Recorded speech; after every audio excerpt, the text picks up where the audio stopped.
আর সবচেয়ে ইন্টারেস্টিং কথা আপনি যেটা বলছেন, নির্বাচন হবে কি হবে না, আগামী ফেব্রুয়ারি থেকে এপ্রিল, চূড়ান্ত যদি আমি ধরি যে এপ্রিলের মাঝামাঝি নির্বাচন হবে, ধরে নিলাম, আপনি কি মনে করেন এই জুলাইয়ের আন্দোলন এত জীবন যাওয়ার পর বাংলাদেশ ব্যাংকের গভর্নর পালায় গেছে, ইমাম সাহেব পালায় গেছে, আয়নাগর ছিল, এই সব সরাই যারা আসছে, একটা সিম্পল ইলেকশন দিলে এই দেশ ঠিক হয়ে যাবে?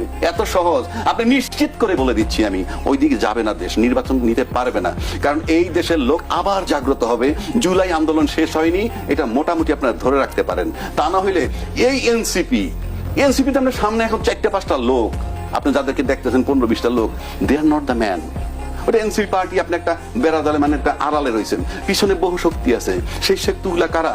ওই যে সেনাবাহিনী মারা গেছে তাদের ফ্যামিলি, ওই যাদের চাকরিচ্যুত হয়েছে সেনাবাহিনী মারা যাওয়ার পর, তারা এটার পিছনে, যেই বিডিওর উপর নির্যাতন হয়েছে তারা এটার পিছনে, তারপর যেই মায়ের সন্তান হারাইছে, যে বাপ তার ছেলে হারাইছে, you believe it or not, আপনি এটা ঠেকায় রাখতে পারবেন? রক্ত টকবক করতেছে। সুতরাং আপনারা যারাই স্টেটমেন্ট দেবেন, যার স্টেটমেন্ট ফ্যাসিবাদী সরকারের পক্ষে যাবে, তাকে শত্রু হিসাবে চিহ্নিত করবে এই জাতি। সোজা বাংলা, আপনি যে ফর্মে দেন, এই যে ইয়েকে সরানো হয় নাই, রাষ্ট্রপতি সাহেবকে সরানো হয় নাই, সেটার বিন্দু মাত্র ফেভার যে করবে তাকে দেশবাসী লাইক করবে না।